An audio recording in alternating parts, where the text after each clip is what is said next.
We'll begin today with Dr. Sasha Stump providing a brief overview of the Safer Products for Washington program and our criteria for safer, feasible, and available.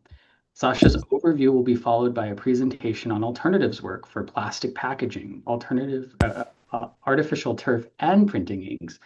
After all three presentations, we'll stop the recording and take a 5-minute break. When we return from the break, we'll answer questions from the Q&A first, then we'll take verbal questions and feedback from anyone in attendance. When we're sharing information, we simply ask that you stay muted so everyone can hear. And now, I'll turn the presentation over to Sasha. Sasha, take it away. Thank you, Wayne. Hello, everyone. Thanks for joining us today. I'm turning my camera on briefly again so that you can put a face to the name, but I'm going to turn it off while I present to save bandwidth and ensure my voice comes through clearly. My name is Sasha Stump, and I'm going to start our webinar today by sharing a short introduction on Safer Products for Washington.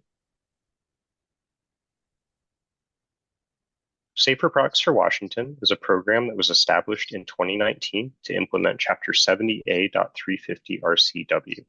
The goals of the program are to equitably reduce exposure to toxic chemicals from consumer products and prevent their release into the environment. Restrictions and reporting requirements implemented by our program are adopted in rule under Chapter 173337 WAC. We implement the Safer Products for Washington program on a repeating 5-year cycle, which is divided into the 4 phases that you see on this slide. In phase 1, we identify priority chemicals and classes of chemicals to focus on. In phase 2, we identify priority products that are significant sources or uses of priority chemicals. Then in phase 3, we determine regulatory actions for those priority product and chemical combinations. And this is where we're at in our current cycle. Then finally, in phase 4, we'll work to adopt those regulatory actions from phase 3 into rule. Once we complete phase 4, we then go back to phase 1 and this 5-year cycle repeats. We're currently in the second cycle of implementation for our program, and you can see the dates that we expect to complete each phase of this cycle at the bottom of the slide. And as I said, we're currently in phase 3 of our implementation process, and so right now we're working to determine what regulatory action we'll take for chemicals and products that we identified in phases 1 and 2. If you'd like to review our full rationale for why we listed the priority chemical classes or the products that we'll talk about today, I encourage you to refer to our Cycle 2, Phase 1, and Phase 2 reports, and links to those reports will be shared in the chat. Okay, so as I just mentioned, we're currently in Phase 3 of our process where we make regulatory determinations for the product chemical combinations that we've prioritized this cycle. And when we're making regulatory determinations for priority chemicals and products, the department has 3 options to choose from. Our first option is we can restrict the use of a priority chemical in a priority product. Our second option would be a reporting requirement where manufacturers would have to report to Ecology when they use a priority chemical in a priority product. And then our third option would be to take no action at this time. Now, if we propose a restriction, we must show that safer alternatives to priority chemicals are feasible and available, and that a restriction would either reduce a significant source or use of priority chemicals, or the restriction is necessary to protect health of a sensitive population or species. You might ask yourself, how do we determine what's safer? Well, safer is defined in our statute as less hazardous to humans or the environment. And so with that in mind, we developed a framework called our criteria for safer to evaluate and compare the hazards of chemicals. Some of the hazards that we consider are listed on this slide.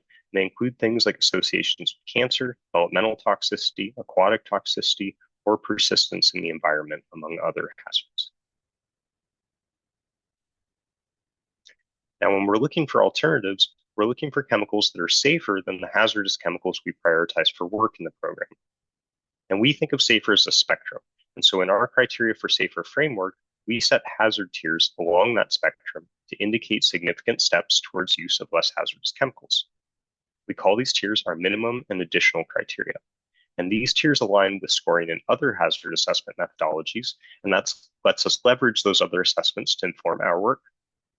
For example, chemicals that are evaluated using the green screen methodology, which scores benchmark 2, can meet our minimum criteria for safer, whereas chemicals scored as benchmark 3 can meet our additional criteria for safer.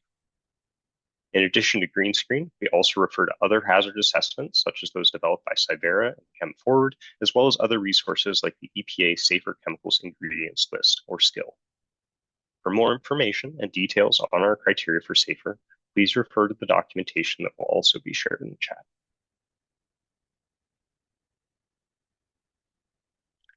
Now, in addition to identifying safer chemical alternatives, we also look to see if we can identify safer material or process alternatives. This is because the statute also defines safer to include a change in materials or design that eliminates the need for a chemical alternative. Although this won't work for all chemicals or products that we look at, these types of substitutions can be some of the more preferable ways to reduce the use of hazardous chemicals. An example from our past work in the program is when we highlighted digital receipts as an alternative to the use of bisphenols or other chemical developers in thermal paper receipts. Another example is using washable fabrics for certain applications rather than coating fabrics with something like PFAS to add stain resistance. These alternative processes or materials can work in some applications, and so they offer alternative options to consider in addition to reformulating products to use safer chemicals. I also wanted to briefly mention what we mean when we say feasible and available. We defined these by referring to the Interstate Chemicals Clearinghouse Alternative Assessment Guide. Feasible in this context means the alternative is either used or marketed for the application of interest or another similar application. Available means the alternative is currently used for the application of interest or is sold for use in that application at a price close to current. Now, in practice, what this means is we look for products on the market that already use the safer alternatives that we identify because that's good evidence that they're feasible and available for use in that product type.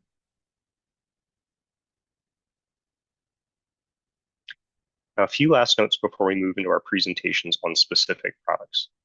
First, it's important to be clear that while you may see products, trade names, or organizations listed on the slides that you'll see today, these do not imply endorsement by Ecology. We often refer to existing trade names or products on the market to demonstrate feasibility and availability for alternatives, but these are meant as examples only. Second, the information on alternatives and potential regulatory actions that we share today should be thought of as a snapshot in time and not as our final work product. We are still actively working to identify alternatives and determine if they're safer, feasible, and available, and some of our product categories are further along than others. But what that also means is that we still have time to incorporate input and feedback, and so we do encourage folks in attendance to share information that can inform our continued work. Okay, so that's the end of my short introduction. So now we're going to transition into presentations on 3 product categories as part of our work in Cycle 2 from myself and others on our technical team. The products we'll have presentations on today: plastic packaging, artificial turf, and printing inks. These presentations will be recorded and made available on our YouTube channel, so we encourage you to go back and refer to them as needed after the webinar. It's also important to note that our team has needed to slow work on these product categories we'll talk about today due to resource constraints. And with that in mind, we do anticipate our analysis for these categories to continue into Cycle 3 of the program. We're planning to use that additional time to support ongoing research to align efforts across ecology, find safer alternatives, and support decisions that protect people and the environment. So today, we'll give you an update on the analysis that we've done so far and share with you places that your engagement can help us continue our work. At the end of the presentations today, we'll also have some time to hear feedback and answer questions about our process. Okay. So I'm going to start our product presentations for today by giving a brief update on our work on PVC and PVDC in plastic packaging. And once again, as a reminder, we do plan to extend analysis for this category into the next cycle of the program. Now, that doesn't mean that we've stopped work completely on this category. However, because of the complexity of the category, we want to include some additional considerations in our hazard analysis to inform our decisions. I'll talk through those a bit today. So today, I'm going to provide an update on where we're at and how additional engagement or information could support this work going forward. So we prioritize plastic packaging in Cycle 2 for our organochlorine and organobromine substances chemical class. And although there is some variability among members of this chemical class, some of the key hazards associated with chemicals within the class include those listed at the bottom of the slide. For this category, we're focused on the base polymer used in packaging products rather than any additives or other chemicals that the packaging might contain. The two common organochlorine polymers used in plastic packaging are polyvinyl chloride and polyvinylidene chloride, which we'll refer to as PVC and PVDC. These polymers are made using monomers that have established hazards to human health and the environment. For example, vinyl chloride is associated with each of the hazards that you see listed at the bottom of the slide. Notably, it's classified as a carcinogen by many authoritative organizations, including US EPA, NIH, CDC, and the European Chemicals Agency, to name a few. The monomer used to produce PVDC is vinylidene chloride, which is also known as 1,1-dichloroethylene. This monomer is classified as a suspected carcinogen by the European Chemicals Agency, International Agency for Research on Cancer, and it's listed on California's Proposition 65 list for carcinogenicity. We focused this work on PVC and PVDC as significant sources and uses of organochlorine substances. Now, the scope of our plastic packaging category uses existing definitions from other packaging laws. Briefly, a package is defined as a container used for marketing, protecting, or handling a product, and a packaging component is defined as an individual assembled part of a package. Examples of products that fall within this definition are listed on the slide, and they include things like rigid and flexible plastic packaging for goods, stretch wrap, blister packs, and various types of food packaging.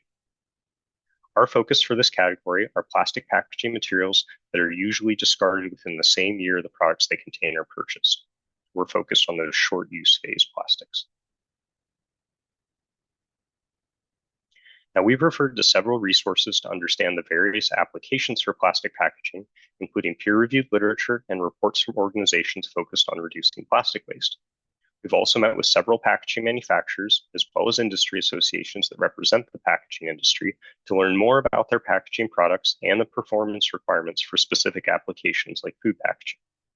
Additionally, we've met with non-governmental organizations who have previously worked to characterize plastic packaging uses and the hazards of chemicals used to produce polymers that are used in packaging. We've also conducted a general review of packaging materials advertised on the market through web-based searches and resources identified in these reports or in our conversations with manufacturers and interested parties. Now, based on our research, we've linked PVC and PVDC to several functions that relate to their use in plastic packaging. For PVC, its primary function as a polymer in packaging is physical protection of product contents. Different additives can also be used in PVC depending on the application, and that allows it to be used in either a rigid or a flexible form for applications like blister packs or stretch wraps. PVC is also reported to have good organoleptic properties, meaning it doesn't have a large impact on aspects such as odor or taste of packaged food.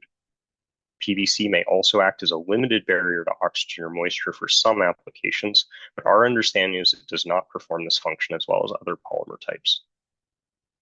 Now, in contrast to that, PVDC is not used as a primary polymer for physical protection, and instead, its function is primarily used to protect products from oxygen and moisture due to its strong barrier properties.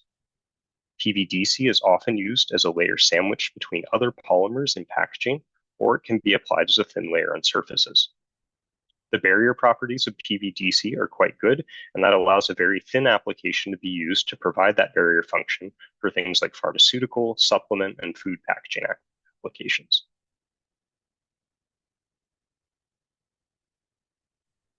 Now, we're proposing to take some additional factors into consideration when looking at the hazards of polymers used in packaging because their life cycle impacts are significant as short-lived products.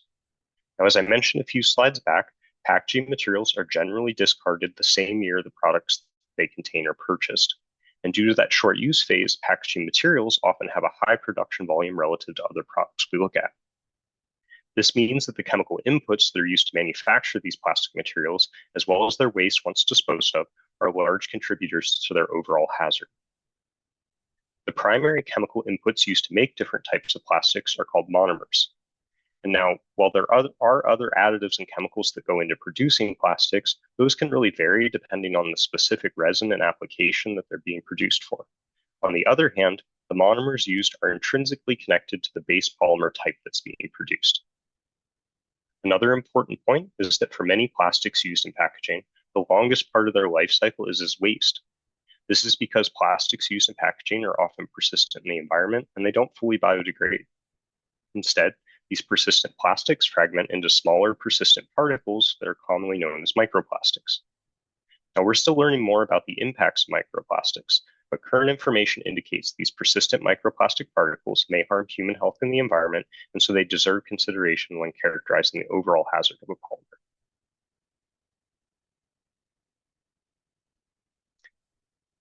So you might be asking, how are we thinking about integrating those additional considerations into our analysis of SAFER for packaging? Well, you might recall from the introduction that when we look at potential alternatives to determine whether they're safer, we base those comparisons primarily on hazard characteristics. And that's because safer alternative is defined in our statute as less hazardous to humans or the environment. So with that in mind, we're planning to include these additional relevant factors in our hazard analysis. Those are the chemical inputs or the monomers used to make polymers in packaging, the hazards associated with the primary plastic packaging polymer during the use phase, and then the hazards of breakdown products that the plastics will degrade to after their short useful life as packaging. Now, taking this into account will allow a more robust comparison of polymers used in packaging to better reflect their overall hazard to humans or the environment.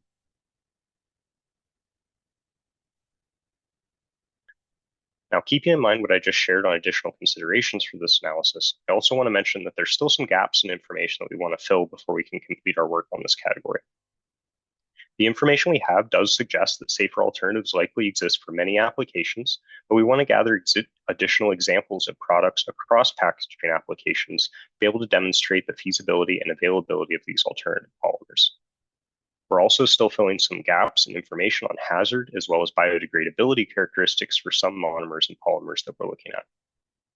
Together, this additional information will help us complete our hazard evaluation of alternatives, be able to confirm that they're safer, and will allow us to demonstrate the broad feasibility and availability of alternatives for packaging applications which currently use PVC or PVDC plastics. So with that said, we do expect the analysis for some applications of PVC and PVDC in plastic packaging to extend into cycle 3. This will allow us to better take into account those additional hazard considerations that I just mentioned.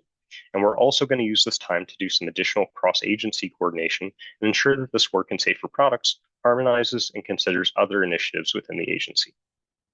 For example, we're working with our solid waste program to better understand how this work on packaging and safer products intersects with their work related to reducing food waste and implementing an extended producer responsibility program, which is related to disposal and recycling. Now, with that in mind, I did also want to provide an update on some of the work that we've done for this category so far.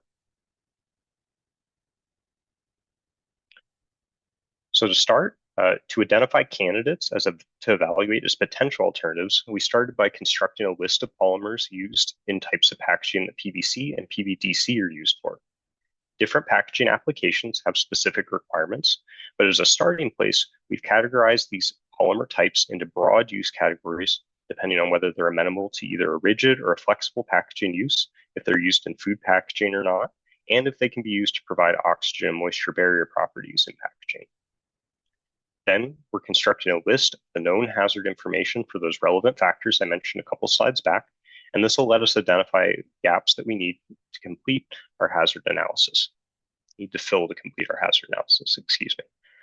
This also means that we're considering what additions we need to make to our criteria for safer to be able to incorporate these other factors and allow for a systematic comparison. So here's some of the preliminary information that we've collected from monomers used to create different polymers in packaging. So what you can see on the slide is that some polymers are manufactured using hazardous monomers, which is the column to the far right, and some monomers in our preliminary analysis suggest could meet our minimum criteria for safer. Some of the monomers look like they might be able to meet our additional criteria for safer. Now in this table and on the next slide, you'll see no assessment in some of the columns. That just means that we don't have enough information on hazard yet to even make a preliminary conclusion. Now, the takeaway here is that by looking at monomers, this will help us differentiate between different polymer types that are used in packaging based on their hazard characteristics.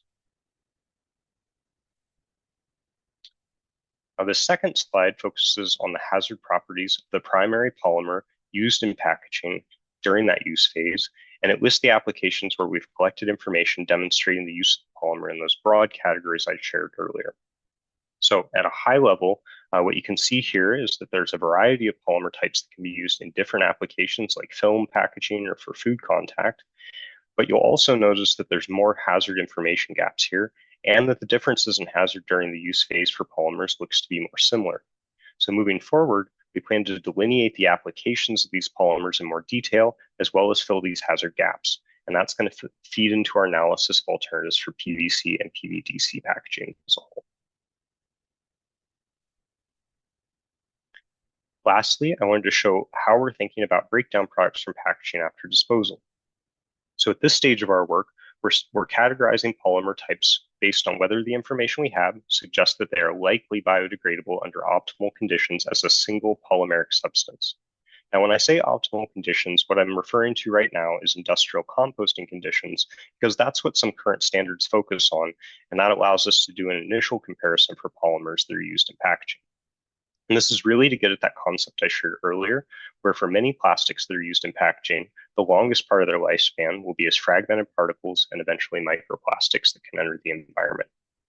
Now, we recognize that the relative biodegradability of different polymers really does depend on many factors, and there's also a variety of different ways that biodegradability can be measured in studies. We're considering how to take that into account and deciding what measures will be most useful when we're comparing biodegradability of these different polymers to be used in packaging for a hazard comparison.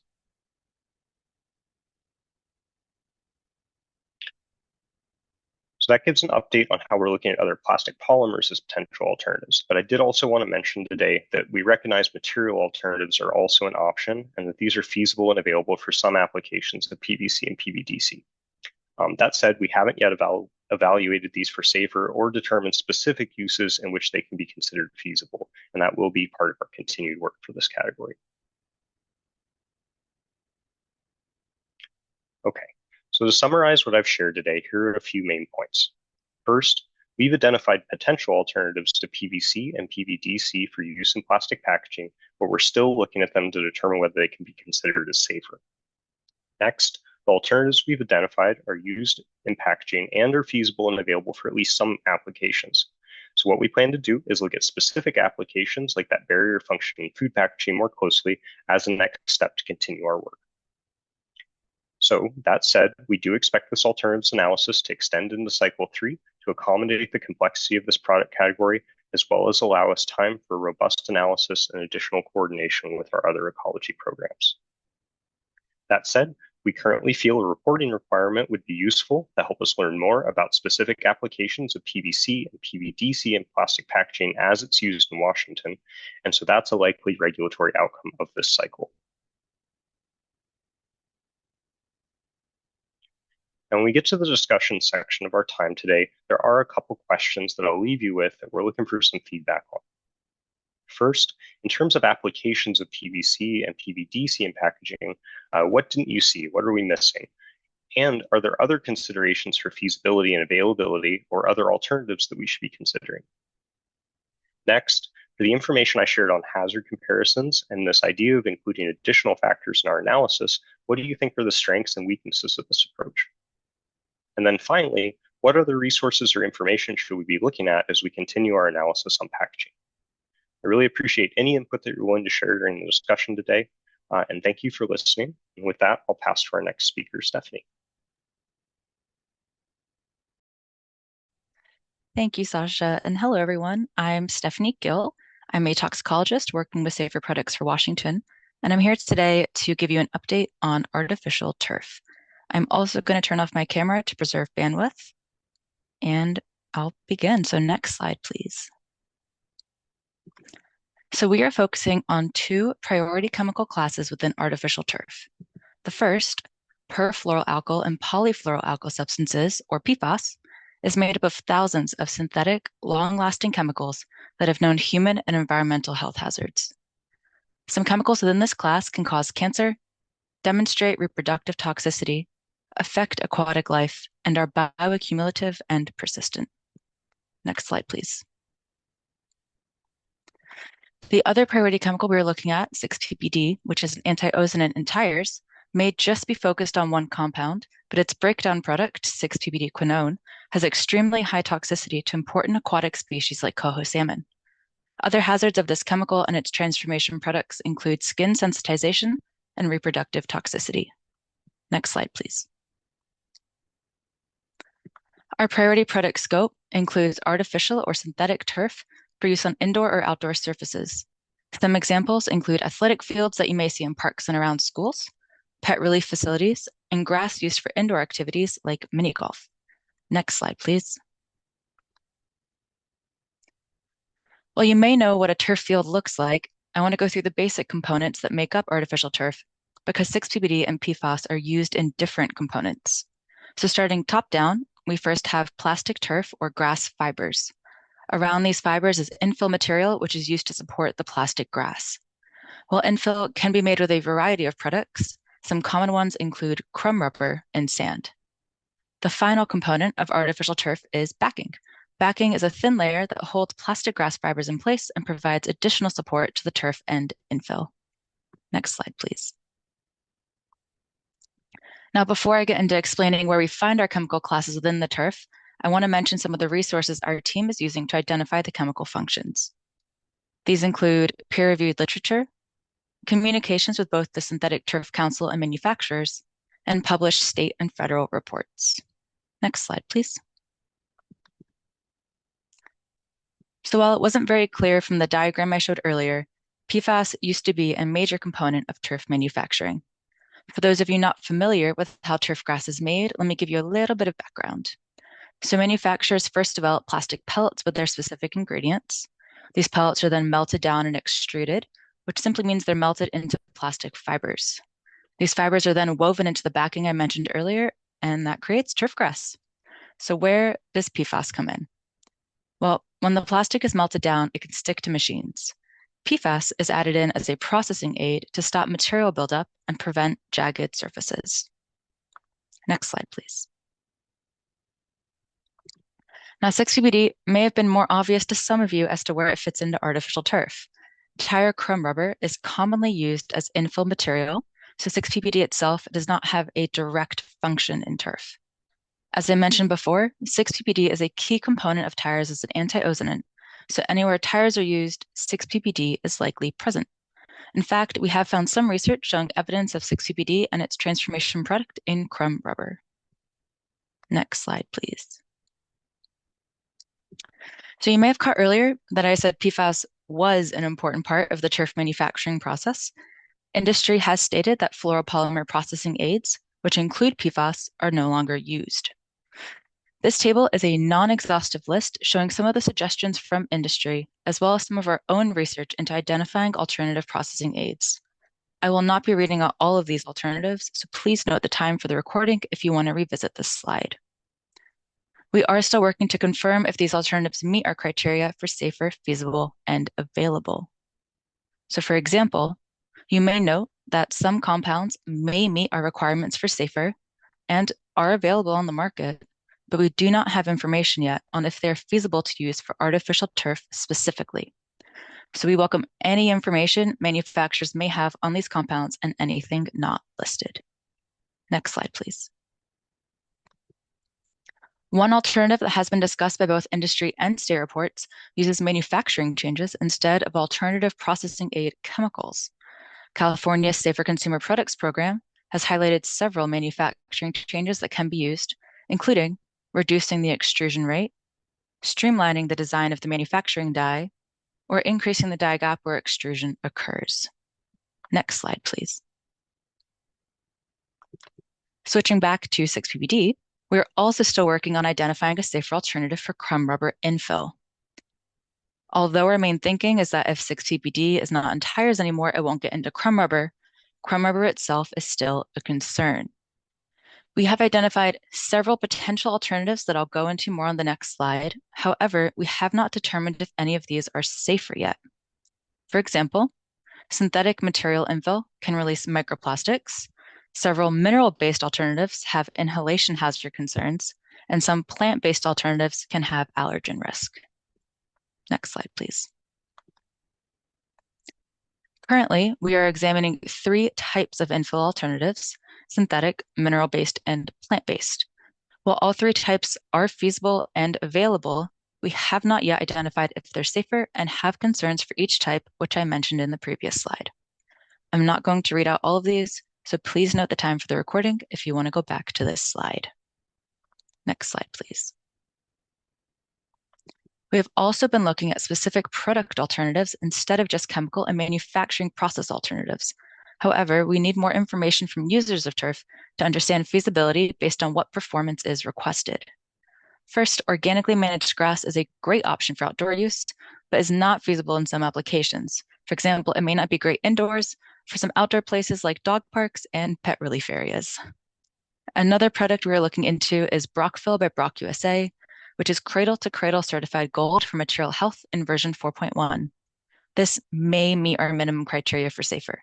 We are reaching out to Brock USA to verify key detail about the product before we can determine whether the product truly meets our minimum criteria for safer, however. Next slide, please.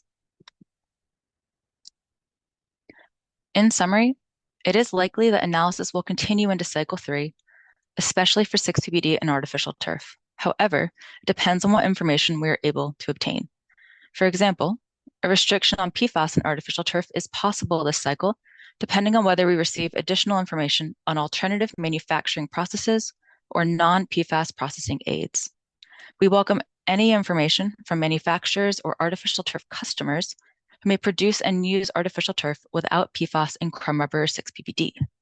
If you have any information to share, our team email is on the next slide. Please reach out. Next slide, please. So thank you for your attention so far. As I wrap up artificial turf, I want to point out that we do have some areas we would welcome feedback on.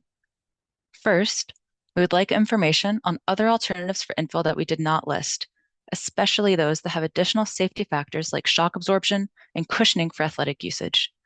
With that, we would also like feedback on what performance you're looking for from your turf and why you may have picked the turf you have as a turf customer. Additionally, if you have purchased a turf product without PFAS or crumb rubber, which specific product are you using? Next, we would like feedback on if there are other specific processing aids or process changes to replace PFAS that you know of that we did not mention. Also, do you know if the processing aids we identified are feasible for use with artificial turf? If you have thoughts on any of these areas after the webinar or information on anything related to 6-PBD and PFAS artificial turf, please email the Safer Products team. Thank you again, and I'll now pass it to my colleague, Craig Manahan.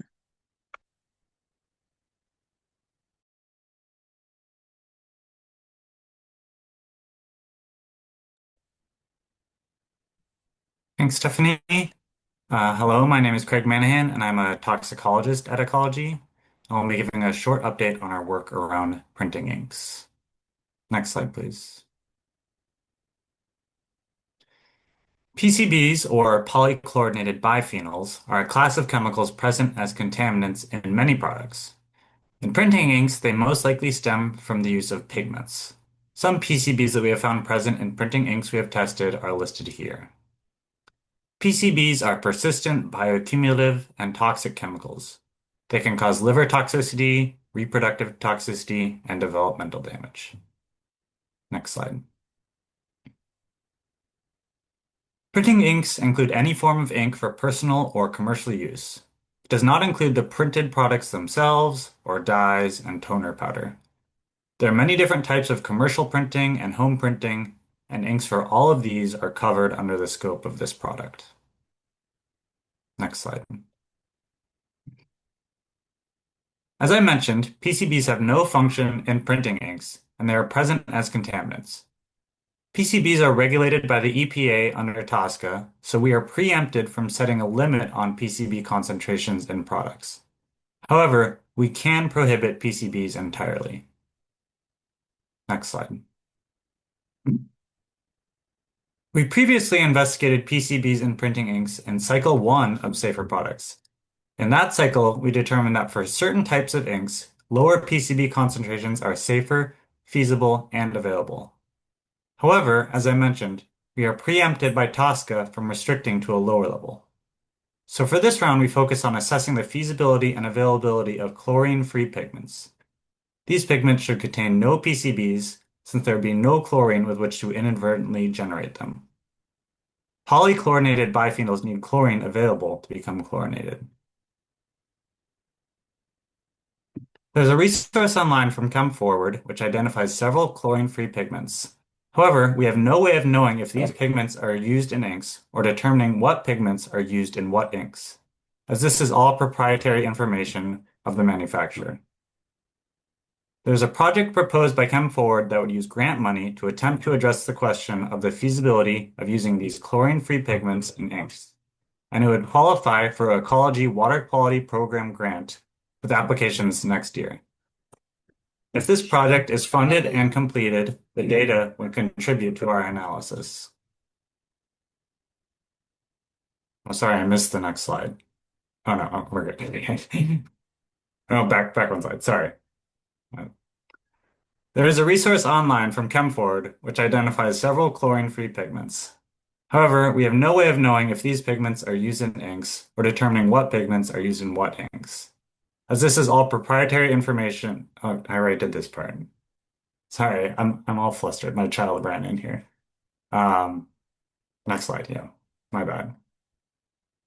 Here's an example of the ChemForward IPCB resource showing different pigments, what products they could be used in, and whether it contains chlorine or is manufactured using chlorine. But as I mentioned, we need to be able to link these pigments to use in inks for safer products. Without that link, we are unable to identify safer, feasible, and available products. Next slide. Since we do not have that information, we will not be pursuing regulatory action this cycle. Next slide. If you have any information on the feasibility and availability of inks with no PCBs, we would love to hear from you. Thanks for listening, and I'll pass it back to Wayne.